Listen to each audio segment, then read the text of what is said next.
भारत और जर्मनी की इस मुलाकात से चाइना को भी टेंशन होना शुरू हुआ है। जानेंगे आखिरकार भारत ने अपनी इकोनॉमी के लिए कौन से मास्टर स्ट्रोक खेलने शुरू कर दिए हैं और ये डोनाल्ड ट्रंप भी रोक नहीं पा रहे हैं। जियोपॉलिटिक्स में बहुत कुछ चल रहा है, हमेशा की तरह जानने को मिलेगा बहुत कुछ। आइए जानते हैं इन खबरों को विस्तार से। अभी का सीन जो है ना, अगर आप देखेंगे तो चाइना को समझ में नहीं आ रहा है कि ये अचानक क्या क्या होने लगा उसके साथ। अब मैं ऐसा क्यों कह रही हूँ, जो चाइना रेयर अर्थ मटेरियल के लिए दुनिया भर की ग्लोबल सप्लाई चेन को रोक रहा था, यहाँ तक कि सिर्फ अमेरिका नहीं बल्कि भारत की भी रोक रहा था, अभी उसको बड़ा झटका लगा वेनेजुएला में। जो नहीं होना चाहिए वो हुआ। वेनेजुएला पर अमेरिकी हमले से सबसे ज्यादा अगर नुकसान किसी को हुआ है तो वो चाइना को हुआ है। और चीन लगातार बयान जारी कर रहा है, कभी कुछ कभी कुछ कभी कुछ। चाइना ये कहता है अमेरिका तुम एशिया में कभी सफल नहीं हो पाओगे, नाटो तुम एशिया में कभी सफल नहीं हो पाओगे, तुम यहाँ बर्बाद हो जाओगे। अब ऐसा क्यों कह रहा है? क्योंकि वियतनाम युद्ध में अमेरिका उतरा था, लेकिन वियतनाम युद्ध अमेरिका के लिए सबसे बड़ी मुसीबत बना था। अफगानिस्तान युद्ध में अमेरिका उतरा था, लेकिन अफगानिस्तान युद्ध में भी सबसे बड़ी मुसीबत बना था। तो ऐसे में चाइना के जो विशेषज्ञ हैं वो अमेरिका को चेता रहे हैं कि तुम जो कोशिश कर रहे हो वो कोशिश काम नहीं आने वाली है। लेकिन अब आक्रामक बढ़त पहुंचा रहे हैं डोनाल्ड ट्रंप। ये एक बिजनेसमैन है और बिजनेसमैन के तरह से देख रहे हैं। और अभी अगर आप देखें तो इन्होंने वेनेजुएला में अपनी ताकत दिखला दी, ऑयल टैंकर्स को कब्जे में ले लिया, यहाँ तक कि रूस ने भी अपने ऑयल टैंकर की सुरक्षा को लेकर ज्यादा कुछ नहीं किया। ये चीज साफ साफ देखने को मिल रही है। तो चाइना ने क्या किया? चाइना ने भी कुछ नहीं किया। चाइना क्या कर रहा है? सिर्फ कड़ी निंदा कर रहा है और संप्रभुता के उल्लंघन को लेकर कह रहा है कि ये गलत है। और इनका कहना है कि हम क्यूबा के साथ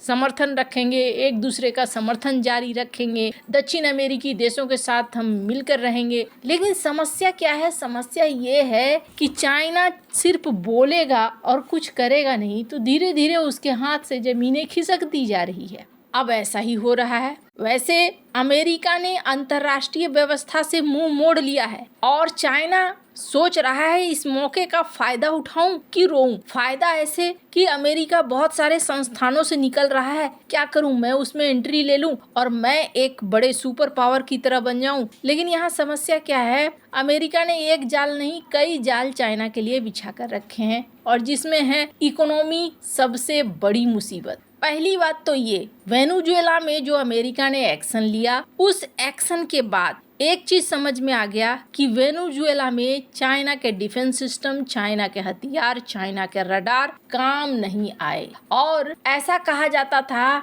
कि चाइना के रडार, एयर डिफेंस सिस्टम 5वीं पीढ़ी के विमानों को भी ट्रैक कर सकते हैं, लेकिन ऐसा कुछ भी नहीं हुआ।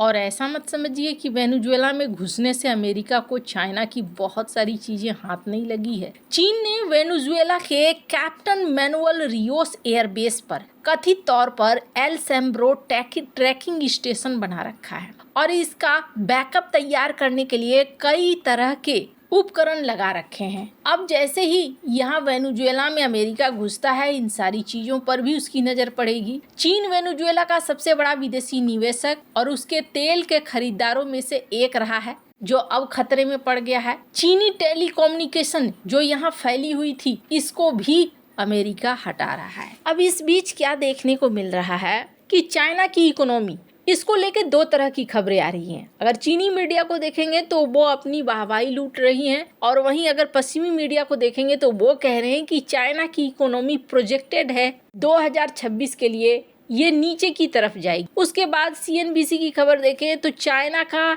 AI और रोबोटिक ये बहुत बड़ी मदद नहीं करने वाला है, उनकी इकोनॉमी के लिए मुश्किलें खड़ी हो रही है। और इसके बाद ये देखने को मिल रहा है कि अगर अमेरिका ने 500% की टैरिफ वाली चाल चल दी तो फिर चाइना के लिए मुसीबतें दुगनी हो जाएंगी। वहीं इधर बीच भारत क्या कर रहा है? अगर भारत को देखें तो भारत को लेकर बहुत सारे लोग कह रहे हैं नहीं भारत दबाव में है। भारत यहाँ कोई दबाव में नहीं दिख रहा है। भारत और रसिया, स्क्रीन पर आप देख सकते हैं, भारत और रूस ने अल्मुनियम के लिए एक संगठन बना लिया है। अल्मुनियम के व्यापार के लिए दोनों ही देश एक दूसरे के साथ एग्रीमेंट कर रहे हैं।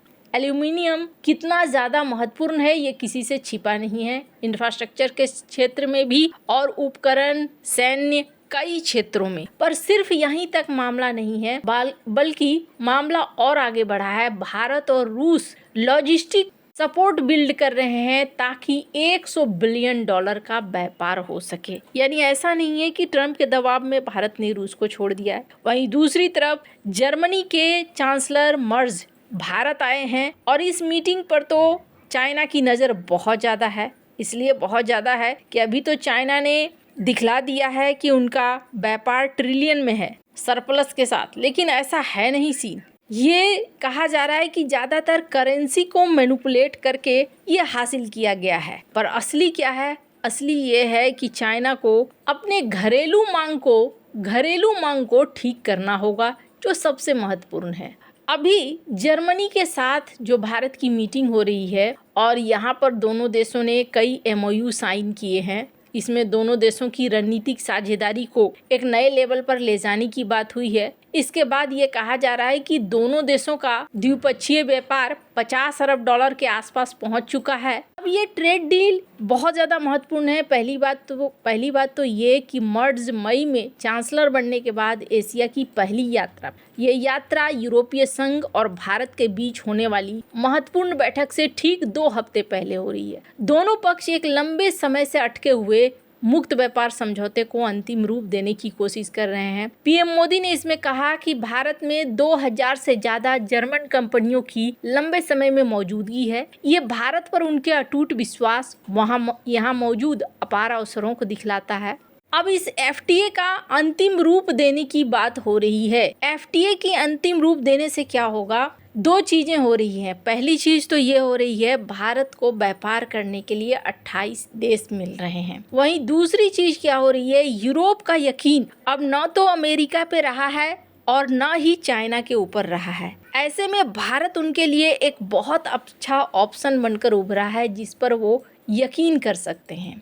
और दूसरी बड़ी चीज, जर्मनी की कंपनी थीसेनक्रूप मरीन सिस्टम की ओर से भारतीय नौसेना के लिए 6 पनडुब्बियां बनाने के सौदे पर बातचीत चल रही है। ये पनडुब्बियां भारत की सरकारी company Mazagon dock shipbuilders के साथ मिलकर बनाई जाएंगी। हालांकि इस सौदे पर यात्रा के दौरान हस्ताक्षर होने की उम्मीद नहीं है, लेकिन कहा जा रहा है कि इसमें प्रगति हो रही है। अब भारत तो अपने लिए जगह ढूंढ रहा है। अगर अमेरिका ने 500% टैरिफ लगा भी दिया, भारत के लिए अलग अलग रास्ते बन रहे हैं, चाहे वो रूस का हो या फिर यूरोप का हो या फिर अफ्रीका का ही क्यों ना हो। लेकिन चाइना के लिए मुश्किलें ये हैं, कहते हैं ना, कांट की हांडी बार बार नहीं चढ़ा करती है। अफ्रीका हो या लैटिन अमेरिका हो, इन देशों में अब चाइना का प्रभाव घटता हुआ दिख रहा है। साथ ही साथ लोगों के मन में अब वो विश्वास भी नहीं रह गया है। ऐसे में भारत के लिए जगह बनाना आसान पड़ गया है, चाहे वो अफ्रीका महादेश हो, लैटिन अमेरिका हो या फिर